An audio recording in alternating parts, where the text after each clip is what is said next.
The air at the checkpoint was thick with the scent of desperation, a wretched cocktail of dust, sweat, and the cloying sweetness of decay that clung to the edges of the disaster zone.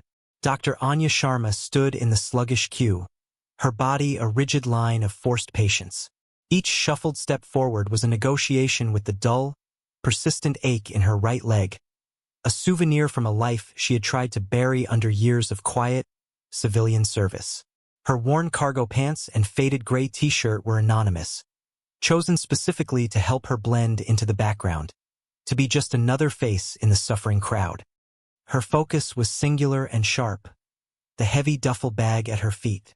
Inside, meticulously packed, were not clothes or personal items, but life. Specialized antibiotics, sutures for complex wounds, pediatric respiratory aids, and doses of tetanus vaccine. They were supplies the makeshift clinic in the flooded quarter of the city desperately needed, supplies she had called in favors to procure. The official channels were choked, a bureaucratic knot strangling the flow of aid. Anya operated in the spaces between the rules, where need was the only law that mattered. She felt the eyes on her before she saw them. A trio of men in crisp, black uniforms stood with an air of puffed-up authority by the flimsy barricade. They were not police or military. Their patches read, Stark Security Solutions, a private firm that had won a lucrative government contract to manage access points like this one. They moved with a swagger that spoke of unearned power, their gazes sweeping over the tired and the broken with a mixture of contempt and boredom. The man in the center, broad and thick-necked with a name tag that read Rick, seemed to be the leader. He was laughing, a loud, barking sound that grated on Anya's frayed nerves. He and his two colleagues were tormenting an old man who was pleading with them, holding up a faded photograph of a small house. They ignored his pleas, shoving him back into the line with casual cruelty. The crowd around them shuffled their feet, looked away, a collective wave of silent complicity washing over them. No one wanted to be next. Anya understood their silence. It was the instinct of survival. Drawing attention in a place like this was a risk, an invitation for trouble. She had spent years mastering the art of being invisible, of moving through the world without causing a ripple. Her past had taught her the brutal cost of standing out. She adjusted the strap of her bag on her shoulder, the movement pulling at the scarred tissue across her back. Another unwelcome reminder. She just needed to get through. That was all. The line crawled forward. Anya's turn came. She stepped up to the folding table, placing her identification and her official letter from the relief agency on its surface. Rick picked up the paper, barely glancing at it before letting it drop. His eyes, small and assessing, raked over her. They noted her tired face, the grime under her fingernails from her work at the clinic, the faint tremor of exhaustion in her hands. Well, what have we here?" he drawled, his voice thick with condescension. His two partners flanked him, smirking. "Dr. Anya Sharma, trying to get your own special supplies through." Anya kept her expression neutral, a mask of professional calm she had perfected in operating theaters where chaos reigned. "These are for the community clinic on Elm Street," she stated, her voice quiet but firm. "They have over 200 patients, many of them children." Rick leaned forward, planting his meaty hands on the table. He was enjoying this, performing for his audience of two and the silent, watching crowd. "I'm sure they do. But everyone has a story, doctor. Everyone here has a sob story. Rules are rules. One personal bag per person. And that looks a lot bigger than a personal bag." "It is medical equipment," Anya replied, her patience wearing thin.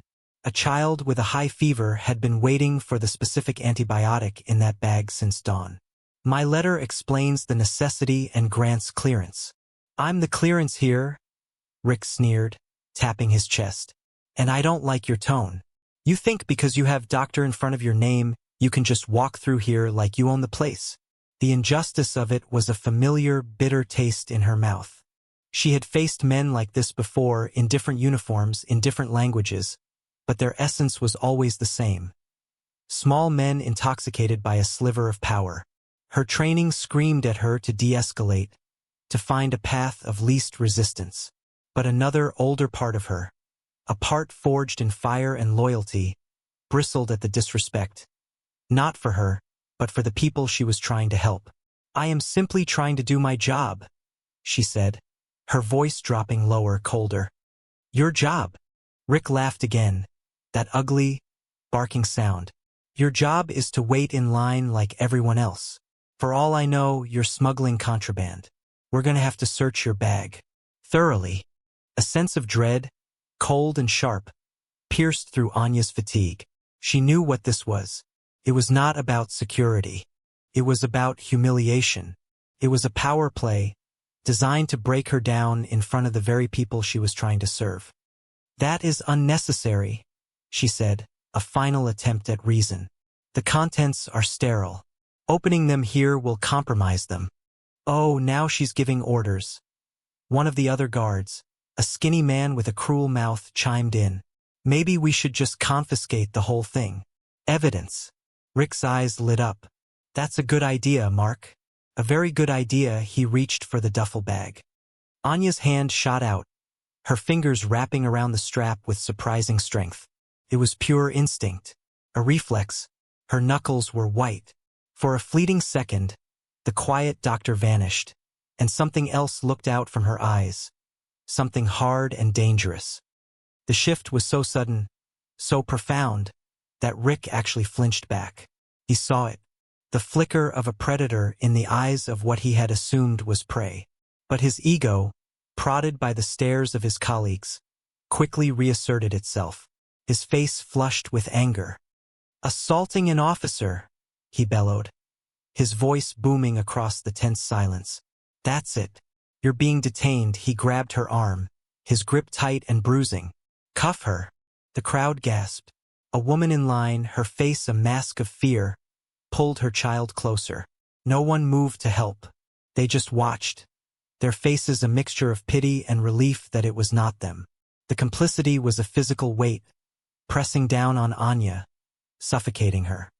Mark and the other guard, whose name tag read Dave, moved in. They were clumsy and used to dealing with anything but compliance. Anya did not resist. The fight had drained out of her as quickly as it had appeared. Resisting would only make it worse, would only delay the medicine further. She allowed them to pull her arms behind her back, the cold metal of the handcuffs clicking shut around her wrists.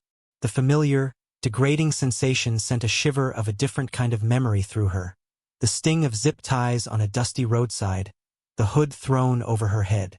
She squeezed her eyes shut, pushing the ghosts back into their cages.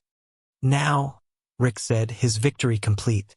He turned his attention to the duffel bag, a triumphant sneer on his face. "Let's see what our important doctor is hiding." He dragged the bag onto the table and, with a dramatic flourish for the silent onlookers, unzipped it and turned it upside down. Anya's heart sank. The carefully organized contents spilled out in a chaotic, useless pile. Sterile suture kits broke open, their delicate threads spilling onto the grimy table. Vials of precious medicine rolled and clattered, some falling to the dusty ground. The crowd murmured, a low sound of collective dismay. They might have been silent in the face of her humiliation, but they understood the value of what was being destroyed. Rick paid them no mind. He rummaged through the pile of life-saving equipment as if it were garbage, tossing aside bandages and syringes. "What's all this junk?" he muttered, searching for something incriminating, something to justify his actions. His hands closed around a small, hard object wrapped in worn, black velvet. At that exact moment, a black government vehicle with official military plates pulled to a quiet stop a short distance away. The checkpoint was a part of a larger, coordinated relief effort, and the man who stepped out of the vehicle was there to inspect its efficiency. He was tall and lean, wearing the crisp, khaki uniform of a United States Navy captain. His posture was ramrod straight, his eyes sharp and accustomed to taking in complex situations at a glance. His name was Captain Miller, and he was the commander of the Joint Task Force overseeing the entire disaster response. He had been briefed that private contractors were handling the outer cordons, but he had not been prepared for the scene that greeted him. He saw the huddled masses, the aggressive posture of the security guards, and the woman in handcuffs. His eyes narrowed. He saw the spilled medical supplies, a criminal waste in this environment. And he saw the lead guard, a man radiating smug arrogance, holding up a small object he had just pulled from the pile. Captain Miller's gaze was drawn to the woman. She stood with a quiet dignity that seemed utterly out of place with the handcuffs and the public degradation. Her head was held high, her back straight despite the strain on her arms. There was something in her bearing, a disciplined stillness under extreme duress, that was intensely familiar to him. It was the posture of a warrior. He began to walk forward, his stride long and purposeful, an aura of indisputable authority preceding him. Rick, oblivious to the approaching storm, unwrapped the velvet cloth. Inside lay a small metal insignia. It was a trident, intricately detailed with an eagle clutching a flintlock pistol and an anchor, the symbol of a Navy SEAL. He held it up, baffled. "What the hell is this?" he scoffed, holding it out for his partners to see. "Playing soldier, are we, doctor? Got a little toy from your boyfriend?" The cruel joke hung in the air, heavy and repulsive. Anya's face, which had been a stoic mask, finally cracked. A deep, profound pain flashed in her eyes. She said nothing, but her silence was louder than any scream. That trident was not a toy. It was a sacred trust. It was the memory of a man named Jake, her team leader, who had pressed it into her hand as he lay dying on a rocky mountainside. His last words a whispered, "You were one of us, document. You always were." Put that down. The voice was not loud, but it cut through the air like a razor, imbued with a power that made every person there, including Rick, freeze. Captain Miller stood just a few feet away. His face was a thundercloud of controlled fury. His eyes were not on Rick. They were locked on the woman in handcuffs. He looked at her face, truly looked, past the exhaustion and the grime. He saw the fine, silvery scar that cut through her left eyebrow. He saw the unique, determined set of her jaw. And a memory, sharp and vivid, exploded in his mind. A firefight in a narrow valley, the cacophony of battle, the searing pain in his own shoulder as a bullet tore through him, and a face, smeared with dirt and blood, leaning over him, hands working with impossible speed and precision, a calm voice cutting through his panic. "Stay with me, Commander. Just stay with me." His breath caught in his throat. It was her. He had known her only as Doc Sharma, the brilliant trauma surgeon attached to SEAL Team 3, a legend whispered about in hushed, reverent tones. She had been wounded in the same firefight that had nearly claimed his life, taking shrapnel to her leg while shielding a wounded corpsman. He had heard she had been medically discharged, that she had disappeared into the civilian world, seeking peace. He never expected to find her here, in handcuffs, being humiliated by a glorified mall cop. "I said," Captain Miller repeated, his voice dropping to a dangerously low growl. "Put it down. Now." Rick, startled, finally turned to see the source of the command. He saw the uniform, the rank insignia on the collar, and the cold, hard fury in the captain's eyes. All the color drained from his face. His bravado evaporated like mist in a hurricane. His hand trembled, and the trident clattered onto the table. Captain Miller strode forward, his polished boots making no sound on the dusty ground. He completely ignored Rick and his two now terrified colleagues. He walked directly to the table and picked up the trident, holding it with a reverence that made Rick's earlier mockery seem like a profound sacrilege. Then he turned to Anya. His expression softened from fury to a deep, profound respect. "Dr. Sharma?" he asked, his voice now gentle. "Anya Sharma." Anya looked up, her eyes widening in disbelief as she recognized the face from her past. The ghosts she had tried so hard to keep buried were now standing before her, clad in navy khaki. She gave a single, almost imperceptible nod. A wave of exhaustion, so immense it was almost dizzying, washed over her. The fight to remain anonymous was over. Captain Miller's jaw tightened. He turned his gaze, now radiating a cold, lethal anger, onto Rick. "Do you have any idea who this is?" he asked, his voice deceptively calm. Rick was pale and sweating, his earlier arrogance replaced by a pathetic, stammering fear. She was causing a disturbance, sir. She wouldn't follow protocol. You thought. Captain Miller's voice cracked like a whip. You are not paid to think. You are paid to follow orders and facilitate aid, not to harass decorated heroes. He held up the trident. Do you know what this is? This is the emblem of the United States Navy SEALs. It is earned through blood, sweat, and a level of courage you cannot possibly comprehend. He paused, letting his words sink in, his gaze sweeping over the now silent guards and the captivated crowd. Everyone was listening, their attention absolute. The air crackled with tension. This woman, he said, his voice ringing with authority and emotion as he gestured toward Anya, is Dr. Anya Sharma. She served 2 tours in Afghanistan, not in some safe hospital in Bagram, but attached directly to a forward-deployed SEAL team. She is a combat surgeon of unparalleled skill and bravery. He took a step closer to the guards, his eyes boring into Rick's. I know this because she saved my life. In the Korangal Valley, under heavy enemy fire, after I had taken a round to the chest, she ran through a hail of bullets to get to me.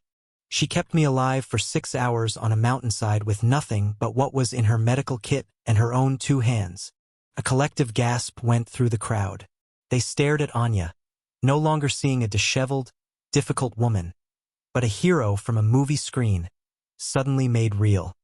That is not all, Captain Miller continued, his voice growing stronger, a testament to the truth he was telling.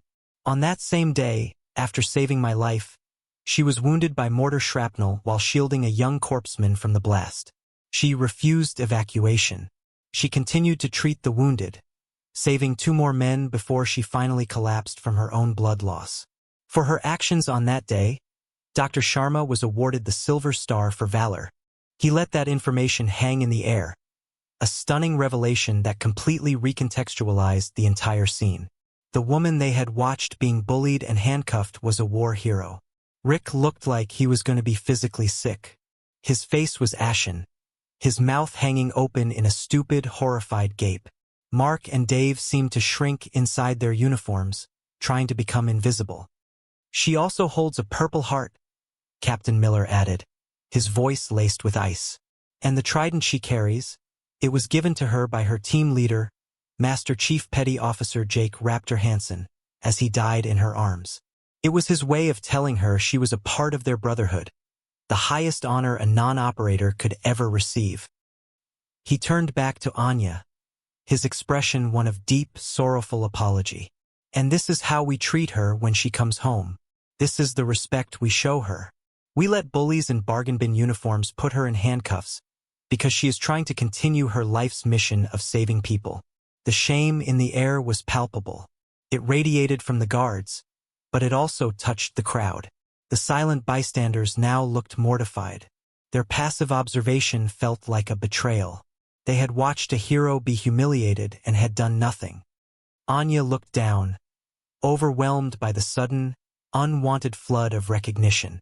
The memories were a storm inside her, the praise a heavy weight. I was just doing my job, sir, she whispered, the words tasting of ash and old grief. It was the same thing she had said to the debriefing officers, to the award committees, to everyone who had tried to call her a hero. Her humble words seemed to break the spell of silence. A man in the crowd, a grizzled construction worker with tears in his eyes, began to clap. It was a slow, hesitant sound at first, then another person joined, and another. Within seconds, the entire checkpoint erupted in thunderous, sustained applause. It was an ovation of awe, of apology, of profound gratitude. It washed over Anya, a wave of sound and emotion that was more overwhelming than any battle. Captain Miller turned to the guards. Get those cuffs off her. Now, he commanded. Mark fumbled with the keys, his hands shaking so badly, he could barely fit the key in the lock. The cuffs fell away from Anya's wrists, leaving angry red marks. She rubbed them, her gaze distant. Just then, a harried-looking man in a cheap suit, the site manager for Stark Security, came rushing over, having been alerted to the commotion and the arrival of a high-ranking military officer. He saw his men standing like statues of shame. He saw the applauding crowd, and he saw Captain Miller's furious face. "Captain, sir, is there a problem?" he asked, his voice slick with a desperate attempt at professionalism. Captain Miller fixed him with a stare that could have frozen lava. "A problem? Yes, you have a significant problem. Your men have assaulted and illegally detained a decorated combat veteran and a civilian doctor engaged in life-saving relief work. They have destroyed vital medical supplies. They have disgraced themselves and your company."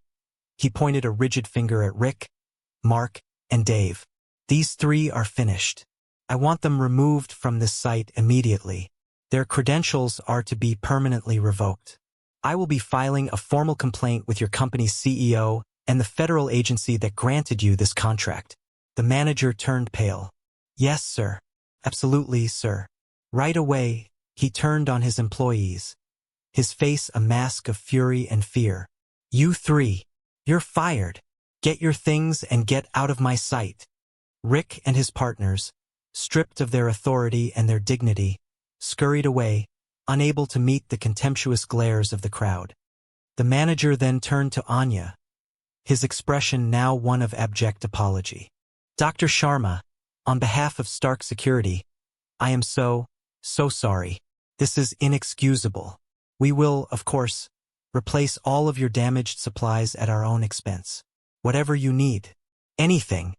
Anya just nodded, too emotionally drained to speak. Captain Miller stepped forward and, in front of everyone, straightened to his full height. He raised his right hand to his brow in a slow, perfect salute. It was not the casual salute between colleagues. It was the formal, profound gesture of respect reserved for a flag, for a fallen soldier, for a true hero. "It is an honor to see you again, Doctor," he said, his voice thick with emotion. Anya, a woman who had fled the military world and all its trappings, found herself responding on pure instinct. Her own body straightened, her exhaustion falling away for a moment. She mirrored his gesture, her hand moving in a crisp, familiar motion. In that moment, surrounded by the wreckage of her supplies and the applause of strangers, she was no longer hiding. 6 months later, the auditorium was filled with young, eager faces in uniform. They were the military's next generation of combat medics and corpsmen, the first class of a revolutionary new program focused on advanced field trauma care under extreme conditions. At the podium, dressed in a sharp blazer and speaking with a calm, confident authority, was Dr. Anya Sharma. She was no longer hiding. After the incident at the checkpoint, Captain Miller had refused to let her disappear again. He had argued, cajoled, and finally convinced her that her skills and experience were too valuable to be lost. He helped her secure funding to create this program, a program built on the hard-won lessons of her past. The faint limp was still there, but she no longer tried to hide it. The scars on her hands were visible as she gestured, but she no longer saw them as marks of trauma. They were part of her story. The Stark security firm underwent a radical transformation. Shamed by the public scandal, the CEO had not only fired the regional manager but had also instituted a company-wide mandatory training program, developed in consultation with veteran advocacy groups, on respectful and proper interaction with veterans and civilians in crisis zones. They had made a substantial, multi-year donation to Anya's new training program. The former guard, Rick, was last heard of volunteering at a local VA hospital, a quiet, humbled man who spent his weekends listening to the stories of old soldiers, a penance for the one story he had refused to hear. The community at the checkpoint had changed, too. The story of the hero in handcuffs had become a local legend, a cautionary tale about judging by appearances. A small plaque was eventually placed at the site, dedicated to the quiet heroes who walk among us, unseen and uncelebrated. As Anya finished her lecture, the room once again filled with applause. But this time it was not for a past she had tried to escape. It was for a future she was actively building. She smiled, a genuine, peaceful smile that reached her eyes. She had learned that true strength was not found in hiding from the pain of the past, but in using it to build a better world. Her story served as a powerful, enduring lesson that heroism is not defined by a uniform or an award, but by the quiet courage to serve and the dignity to endure, reminding everyone to look beyond the surface, for you never know when you are in the presence of greatness.